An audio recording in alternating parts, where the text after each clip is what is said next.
Hello, আমি Brontë Chattopadhyay আপনাদের সামনে আরও একবার নতুন একটা ভিডিও নিয়ে। আজ বিপত্তারিণী পুজো। আমি এই পুজোটা খুব ভক্তি ভরে করি জানেন। সকালবেলা উঠে ঘরের কাজ সেরে স্নান করে আগে ঠাকুরের পুজো দেওয়া, তারপরে একটু ফল জল খেয়ে একটু নিরামিষ রান্না করার চেষ্টা করা। তো চলুন আজকের ব্লগটা শুরু করি।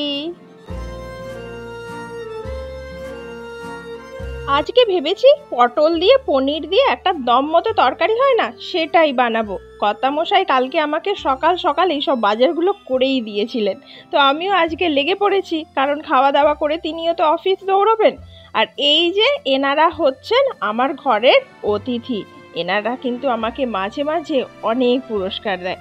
কত ধরনের বাহারি কালার দেখেছেন, কতগুলো কালার, কত ভ্যারাইটি।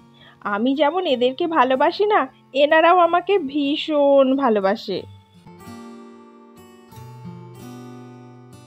রেগুলার সব মশলাগুলো দিয়ে একটু কষিয়ে নেব, এরপরে আলু পটল পনির সব একসাথে দিয়ে আরও খানিকক্ষণ খুব ভালো করে কষিয়ে নেব। এরপর একটু জল ঢেলে দেব, যাতে ওই মাখা মাখা ব্যাপারটা থাকে। লুচি দিয়ে খেতে হবে তো। তরকারিটা হয়ে গেলে ঝটপট লুচিগুলো বেলে নেব। কর্তামশাই বেরোবেন তো, অফিসের তাড়া আছে। এই বিপত্তারিণীর দিন এলে না আমার দিদিমার কথা খুব মনে পড়ে। আমাদের বাড়িতে অনেক বড় করে এই পুজো হতো। আমার দিদিমা আসতেন এবং সব কিছু নিজে হাতে করে করতেন, এবং তারপরে তিনি বাড়ির সকলকে খেতে দিতেন। আজ দিদিমা নেই, মন খারাপ তো হয় বলুন। স্মৃতিগুলো তো আমাদের সবাইকেই তাড়া করে বেড়ায় না। তো দেখুন লুচিগুলো কিন্তু বেশ ভালোই ফুলেছে।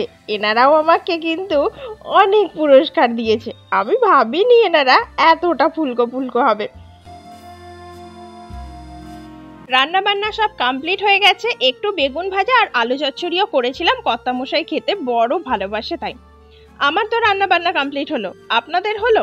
আপনারা আপনাদের বাড়িতে কিভাবে বিপত্তারিণী পুজোটা কাটান আমাকে কিন্তু কমেন্ট করে জানাবেন। তো চলুন আজকে আসি, সবাই ভালো থাকবেন, বাই বাই।